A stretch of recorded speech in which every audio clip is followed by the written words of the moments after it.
Twitter on Thursday removed a video tribute to George Floyd posted by President Trump's re-election campaign, claiming it had run afoul of the website's policy on copyrighted material. The Team Trump account tweeted out a nearly 4-minute-long video that is narrated by a speech the president gave a few days after Floyd died in Minneapolis police custody.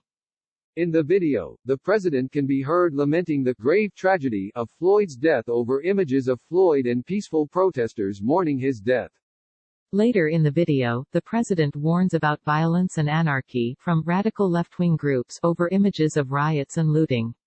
He also describes the vast majority of law enforcement officials as devoted public servants, as the video shows images of police officers hugging civilians and people cleaning up graffiti and garbage in the streets. The Team Trump video was retweeted by Trump and his son, Donald Trump Jr., before it was removed with a message that said, "This media has been disabled in response to a report by the copyright owner." The Trump campaign says it reached out to Twitter to ask who had complained about the video and how it had run afoul of the website's copyright policy. This incident is yet another reminder that Twitter is making up the rules as they go along, said Andrew Clark, a spokesman for the Trump campaign. From the dubious removal of the hilarious Nickelback video to capricious fact checks and manipulated media labels to questionable claims of copyright, Twitter has repeatedly failed to explain why their rules seem to only apply to the Trump campaign but not to others. Censoring out the president's important message of unity around the George Floyd protests is an unfortunate escalation of this double standard. A Twitter spokesperson told TheHill they received a complaint from a copyright owner of at least one of the images in the video, although it's unclear which one. Harvard University's Lumen database, a third-party research group Twitter uses to study cease and desist letters, reviewed the complaint and found it to be valid under the Digital Millennium Copyright Act.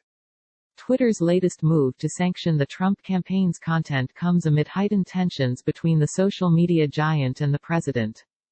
Last week, Twitter appended a fact-check to one of the president's claims about mail voting fraud.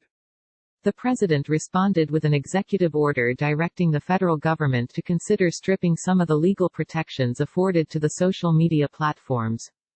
Republicans are concerned by what they view as liberal bias in Silicon Valley and an effort by the tech giants to tilt the playing field toward Democrats in an election year. The Trump campaign has complained about what it describes as Twitter's arbitrary standards and liberal fact-checkers that they say are being used to challenge normal course political statements.